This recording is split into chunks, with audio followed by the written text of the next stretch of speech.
வணக்கம் நண்பர்களே. இப்போது நம்ம பார்க்குறது இந்த 470 கிட்டாச்சியோட செக்லிஸ்ட்டில் என்னென்ன இருக்குது, என்னென்ன சரியானதாக இருக்கா, அந்த செக்லிஸ்ட்டில் உள்ளது எல்லாமே அந்த வண்டியில் கரெக்டாக இருக்கா அப்படிங்கிறத பார்த்துக்கிட்டு வண்டியை ஸ்டார்ட் பண்ணுறதுக்கு முன்னாடி முக்கியமானது இதை தான் பார்க்கணும். இதை முதல்ல என்ன இருக்குன்னாக்கா valid lifting equipment test certificate. இந்த வண்டியை வச்சு எவ்வளோ தூரம் தூக்கலாம், என்ன வெயிட்டு தூக்கலாம், எவ்வளோ வெயிட்டு நம்மளால் தூக்கி வேலை செய்ய முடியும் அப்படிங்கிறத இந்த வண்டியை வச்சு அந்த வண்டியோட மேனுஃபேக்சர் சர்டிஃபிகேட்டை வச்சு கவர்மெண்ட் அப்ளை பண்ணி நம்ம அப்ரூவல் வாங்கணும்.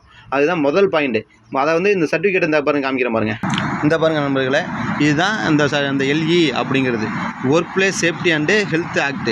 இதுலேருந்து நம்ம இந்த certificate of test thorough visible examination of lifting equipment, அதான் எல்இ சர்டிஃபிகேட்டு. சரிங்களா?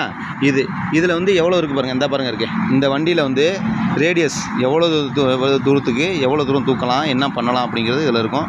இந்த வண்டியை வச்சு மிஞ்சி அதிகபட்சம் 6250 கிலோ தூக்கலாம். சரிங்களா? இது மேக்ஸிமம் டெஸ்ட் லோடு. ஆனால் இந்த வண்டிக்கு அலவுடு சேஃப் ஒர்க் லோடு, எதான் சேஃப்டியான வேலை பார்க்குறதுக்கு எவ்வளோது நமக்கு தீர்மானம் பண்ணியிருக்காங்க அப்படின்னாக்கா, சேஃப் ஒர்க் லோடு 5 டன்னு 5000 கிலோ தூக்கலாம். சரிங்களா? நம்பர் 1ல் 5000 கிலோவும், நம்பர் 2ல் 2800 கிலோவும் தூக்கலாம். இதுதான் அந்த சர்டிஃபிகேட்டு. சரிங்களா? இப்போ அடுத்தது பார்ப்போம். இப்போ அடுத்தது பாருங்கள் நண்பர்களே, மேனுஃபேக்சர் ஆப்ரேட்டர் மேனுவல் அவைலபிள். இது என்னென்னு கேட்டால் இந்த பாருங்கள், இது கம்பெனிலேருந்து இந்த நிறுவனம் இந்த கம்பெனிக்காக தயாரிச்சிருக்கு பார்த்தீங்களா, மேனுவல் ஆப்ரேட்டர் லிவர். இது பாருங்கள், இது ரைட் லிவர், இது லெஃப்ட் லிவர். இது ரெண்டும் மேனுஃபேக்சர்லேருந்து அப்படியே ஒரிஜினலாக இருக்கா அப்படிங்கிறத பார்க்கணும். சரிங்களா? அடுத்ததை பார்ப்போம். இதில் ஒரிஜினலாக இருக்குது, அதனால் இது டிக் பண்ணிக்கோ. அடுத்ததை பார்ப்போம். லோடு கெப்பாசிட்டி சார்ட் இன் ஆப்ரேட்டர் கேபின்.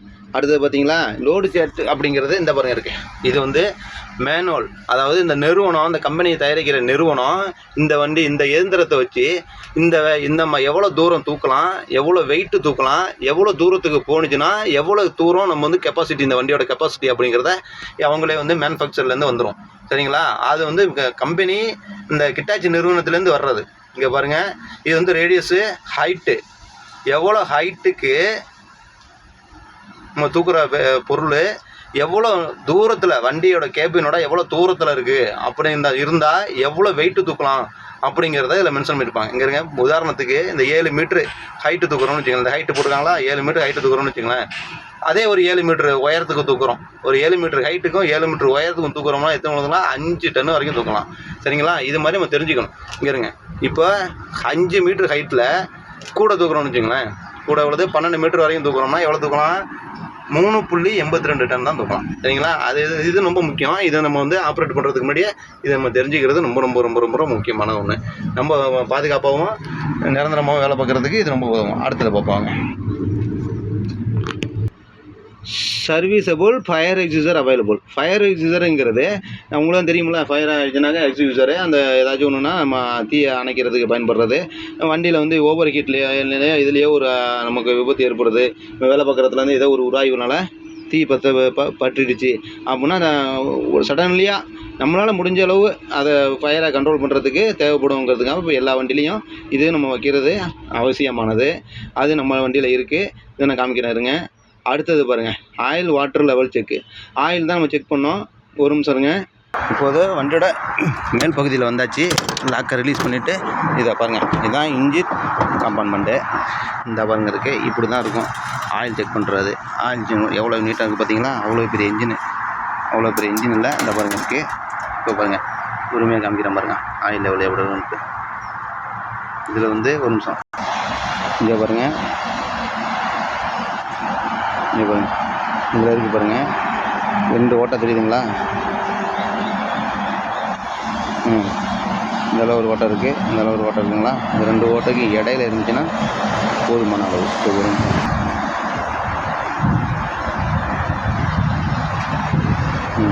இப்போ பாருங்கள், 2த்துக்கும் இந்த பாருங்க, இந்த அளவு ஒரு ஓட்டை இருக்குங்களா? இந்த அளவு ஒரு ஓட்டை இருக்கா?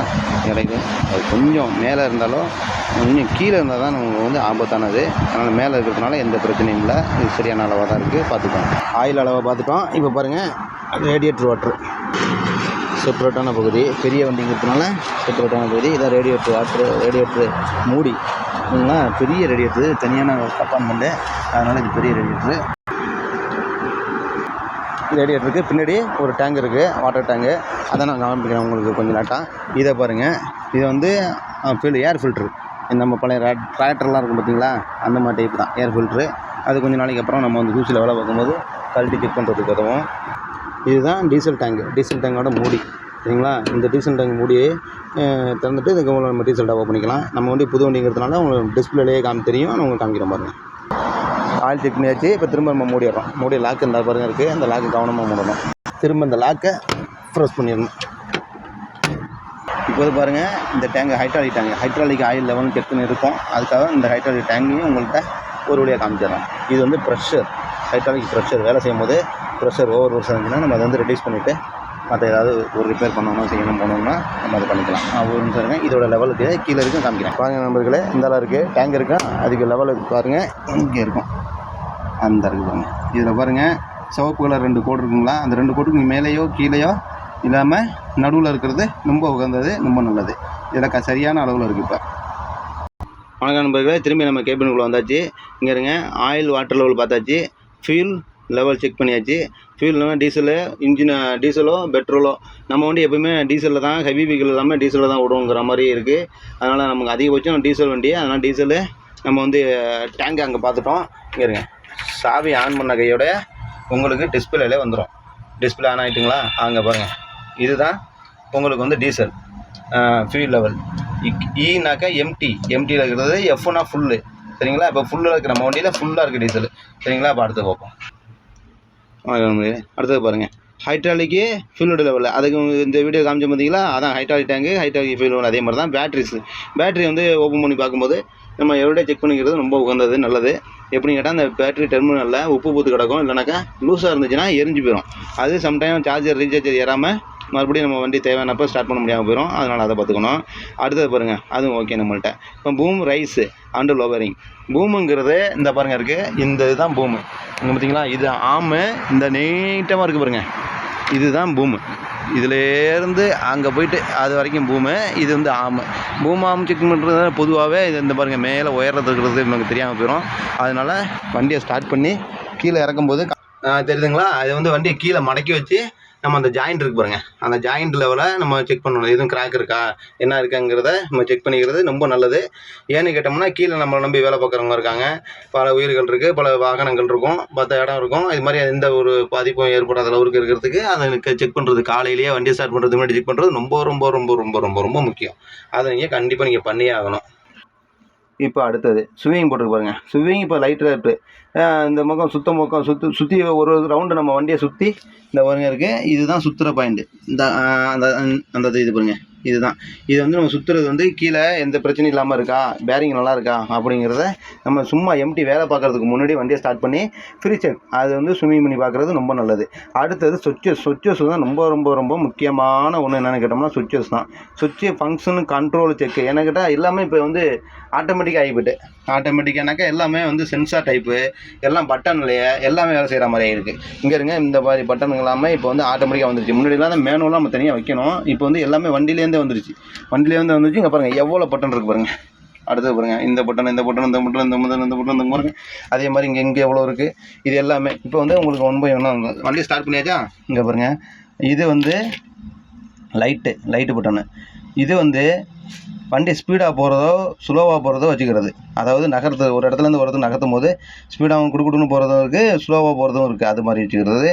இது வந்து ஏஐன்னு கேட்டாக்கா ஐடியான்னு சொல்லுவாங்க. அதாவது இன்ஜினோட ஸ்பீடு நம்ம வந்து ரைஸ் அப் பண்ணும்போது அதிகமாகவும் ஒரு 30 செகண்டு 10 செகண்டுக்கு விட்டுட்டோம் அப்படின்னா அதுவும் ஆட்டோமேட்டிக்காக அந்த ரைஸை குறைஞ்சிக்கும், இன்ஜின் ஸ்பீடு வந்து குறைஞ்சிக்கும். அதை வச்சுக்கிறது. அதை வந்து ஆனில் வச்சுட்டோம்னு வச்சுங்களேன், ஒரு உருன்னு வேலை பார்த்துட்டு இருக்கும்போது இன்ஜின் ஸ்பீடு ஓவராகவும் நல்லா கொஞ்ச நேரம் ஏதாவது பார்க்குறதுக்கோ பண்ணுறதுக்கோ செய்கிறதுக்கு இருக்கும்போது டக்குன்னு ஆட்டோமேட்டிக்காக அது குறைஞ்சிரும். இல்லைனாக்கா இந்த ஸ்டார்ட் பண்ணி காமிக்கிறேன் பாருங்கள்.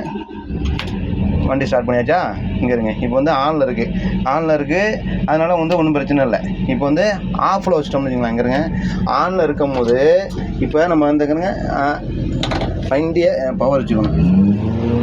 வண்டியை இப்படி ரைஸாக பண்ணுறோம். இந்த சவுண்டு உங்களுக்கு தெரியும். இதை பாருங்கள், இங்கே இருங்க, இப்போ விட்டுட்டோம்னா கொஞ்ச நேரத்தில் அந்த குறைஞ்சிச்சு பாருங்கள். பார்த்தீங்களா, இது குறைஞ்சிரும். ஒருவேளை நம்ம குறைக்கலை அப்படின்னா இந்த சவுண்டை பாருங்கள். இந்த சவுண்டு அப்படியாவே இருக்கும். ஃபுல்லாக இன்ஜினே ஓவர் ஸ்பீடு ஓடிக்கிட்டே இருக்கும். அதனால இதை வந்து நம்ம ஆட்டோவில் ஆனில் வச்சிடலாம். ஆனில் வச்சுட்டோம்னா ரைஸ் அப் குறைஞ்சிரும். இதை பாருங்கள், இது வந்து பவர், இன்ஜினோட பவரு. இது இந்த சுவிட்ச், இது இந்த பவர். இது லோவர் வச்சுக்கிறது, ஹை ஸ்பீடாக வைக்கிறது, குறைச்சி வச்சுக்குவோம். அடுத்தது ரேடியோ இருக்குது. அப்புறம் ரேடியோ டியூன் எந்தெந்த சேனலுங்க என்ன பண்ணணுங்கிறது. இப்போ இந்த ரேடியோ இங்கேருங்க ஆஃபில் இருக்குது. ஆன் பண்ணுறோம்னா டிஸ்பிளேலேயே உங்களுக்கு தெரியும். கேட்குதுங்களா? ஆஃப் பண்ணிடலாம், ஒன்றும் பிரச்சனை இல்லை. அடுத்தது பாருங்கள், இது ஏர்ஃபோனு. இங்கே பாருங்கள் ஏசி, இது இந்த பட்டனு. இது நம்ம கூட குறைச்சி வச்சுக்கலாம், பண்ணிக்கலாம். இது வந்து கூலிங் வேணால் ப்ளூ கலராகவும், ரெட் கலர் பக்கம் திருவினோம்னா கூலிங் குறைவாகவும் ஹீட்டாகவும் இருக்கும். அடுத்தது ரொம்ப முக்கியமானது இதுதான். இந்த பட்டன் தான் செட்டிங் பட்டன். பாருங்க, செட்டிங் பட்டன் அப்படிங்கும்போது இனி அதே மாதிரி ஆன் ஆஃபில் மாறிக்கும். செட்டிங் பட்டன் காமிக்கிற பாருங்கள், இதெல்லாம் பக்கெட் இருக்கு பாருங்க, இதெல்லாம் பக்கெட் இருக்கா.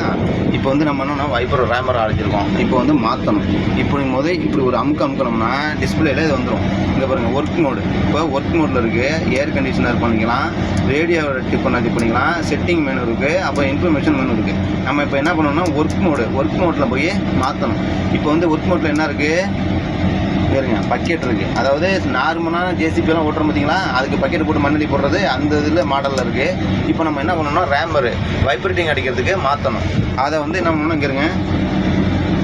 அதே மாதிரி இந்த பட்டனை இப்படி ஒரு அமுக்கிட்டோம்னா பட்டன் வந்துடும். இதில் என்னென்ன ஃபங்க்ஷன் இருக்குன்னா பக்கெட் இருக்குது, பிரேக்கர். அடுத்தது இப்படி திருவுற டைப்பு தான், அதனால் பெரிய விஷயம்னால இப்படி திருவுறது தான். அடுத்து பிரேக்கர் இருக்குது, பிரேக்கர் 1, பிரேக்கர் 2, பிரேக்கர் 3. இப்போ நமக்கும் வைப்பர் ஹேமரில் இருக்கும். ஹேமர் தான் நம்ம ஃபிட் பண்ணியிருக்கோம். இப்போ வைப்பர் தான் கொடுக்க போகிறோம். அதனால் ஹேமரில் வச்சு அதே மாதிரி திரும்ப ஒரு அமுக்கிட்டோம்னா இங்கே இருங்க ஓகே வந்துடும். ஓகே வந்துட்டு திரும்ப ஓகே கொடுத்துட்டோம்னா இங்கே பாருங்கள் மாறிட்டு பார்த்தீங்களா. இப்போ தான் இது வைப்ரேஷன் கண்ட்ரோலுக்கு வந்திருக்கு. அடுத்தது இங்கே 2 பட்டன் இருக்குது பாருங்கள். இது வந்து உங்களுக்கு வந்து இந்த பாருங்கள் வைப்பர் உள்ளது. இங்கே இருங்க, இப்படி போட்டோம்னா மழை பெய்யும் போதோ செய்யும் போதோ ஒரு ஃபங்க்ஷன் ஒன்றா 2 இதுனாக்கா கூட வந்துடும். சரிங்களா? இதெல்லாம் பெரிய விஷயம் இல்லை, பார்த்துக்கோங்க. இதில் முக்கியமானது அடுத்த ரொம்ப ரொம்ப ரொம்ப முக்கியமானது என்னென்னு கேட்டோம்னா இங்கே பாருங்கள், இதுதான். இது வந்து மேனுவலாக நம்ம வந்து பார்த்துட்டோம். அதாவது மேனுஃபேக்சரில் உள்ள செட்டிங்கே நம்ம பண்ணிட்டோம். அடுத்தது மேனுவல் கண்ட்ரோல் நம்ம கையால் வைப்ரேஷன் அடிக்கிறதுக்கு இதுதான். இதை ஆன் பண்ணோம்னா வைப்ரேஷன் ஆன் ஆகும். இது வந்து இங்கே இருங்க, இது வந்து லோட் சாட்டுக்கு உள்ளது. இங்கே இருங்க, இது வந்து இந்த வண்டிக்கு என்னென்ன இருக்குது, என்னென்ன நம்ம வந்து ஆன் பண்ணணும் ஆஃப் பண்ணணும்னு வச்சுக்கோங்களேன். இது மாதிரி வந்துடும். இதில் பாருங்கள், swimming right, swimming left, open, off, vibro. இதில் வந்து என்னென்ன இருக்குது, டூ அவுட்புட்டு, டூ இன்புட்டு. அந்த பாருங்கள் நிறைய ஓஸ் இருக்குது பார்த்தீங்களா. இந்த ஓஸ் வந்து உள்ளே போகிறது வெளில வர்றது எவ்வளோ ப்ரெஷரில் இருக்குது, நம்ம வேலை பார்த்துட்டு இருக்கும்போது என்னென்னத்தில் இருக்குது அப்படிங்கிறத தெரிஞ்சுக்கும். சரிங்களா? இந்த அப்போ ஆட்டோவில் இருக்குது. இங்கே இருங்க, இது இப்படி தூக்கிட்டோம்னு வச்சுக்கோங்களேன். இங்கே இருங்க என்னென்ன இருக்குது பாருங்கள், இதை அப்படியே தெரிஞ்சிடும். இப்போ ப்ரெஷர், ஹைட்ராலிக் ப்ரெஷர் வந்து எவ்வளோ இருக்குது, ஓஸில் வந்து எத்தனை பார் ஹைட்ராலிக் பார் ப்ரெஷரில் இருக்குது அப்படிங்கிறது தெரிஞ்சிடும். இது பச்சை கலருக்கு வந்துட்டு நமக்கு நல்லது, எந்த பிரச்சனையும் இல்லை. மஞ்சள் கலர் இருக்க வரைக்கும் நமக்கு ஆபத்து, ரெட் கலர் வந்து தீவிர ஆபத்து. அதனால் வந்து நம்ம வந்து இதில் டெம்பரேச்சர் எவ்வளோ இருக்குது, எவ்வளோ ப்ரெஷர் இருக்குது அப்படிங்கிறத பார்த்துட்டு நம்ம குறைச்சிக்கலாம். சரிங்களா? இப்போ அடுத்தது பார்ப்போம் பாருங்கள். இப்போ லைட்டு மற்ற ஃபங்க்ஷன்லாம் பார்த்தாச்சு. அடுத்தது ஐடென்டிஃபிகேஷன் பிளேட்டு, வார்னிங் சிக்னேச்சரு. இங்கே பாருங்கள் லைட்டு, பீக்கோன் வார்னிங் டிவைஸ் செக்கு. இப்போ வாங்க, பீக்கோனுங்கிறது இந்த பாருங்கள் இருக்குது. இந்த கோனு பின்னாடி வந்து நம்ம வண்டியிலேருந்து ஒரு 600 மீட்ரு, 600 mm, ஒரு 500 mm டிஃப்ரெண்ட் டிஸ்டன்ஸில் இதை டச் பண்ணிடாமல் இருக்கிறதுக்கு இதை பின்னாடி வண்டியில் புக் பண்ணிடுது. இது எப்படின்னா மேக்னெட்டு தான், ஒன்றும் பிரச்சனை இல்லை. இங்கே எடுக்கணும்னா எடுக்கலாம், வைக்கணும்னா வச்சுக்கலாம், மேக்னெட்டு. சரிங்களா? இப்போ அடுத்தது பாருங்கள், ஐடென்டிஃபிகேஷன் பிளேட்டு, வார்னிங் சைனேஜரு. இந்த பின்னாடி டேஞ்சர் கோடு இது மாதிரிலாம் நம்ம ஏதாவது வண்டியில் பின்னாடி ஒட்டிக்கிறது பண்ணுறது, வேலை பார்க்குறது, காமிச்சிக்கிறதுக்கு இது இங்கே எஸ்கேட்டர் பக்கெட்டு, ஹை பின்னு. இந்த பின்னு தான் ரொம்ப முக்கியம். இந்த பின்னுக்கு செக்யூர் பண்ணுறது, போல் நட்டு போட்டு டைட் பண்ணிக்கிறது. அடுத்தது பாருங்கள், பக்கெட்டெல்லாம் குட் கண்டிஷனாக இருக்கா, இந்த போல் நட்டாவது டைட்டில் லூஸில் இருக்கிறதா, என்ன பண்ணுது, ஏதாவது ஓசும் டேமேஜாக இருக்கா என்னங்கிறத ஒரு ஃபுல் செக் பண்ணிவிட்டு நம்ம வேலையை ஆரம்பிக்கலாம். சரிங்களா? அடுத்தது பாருங்கள்,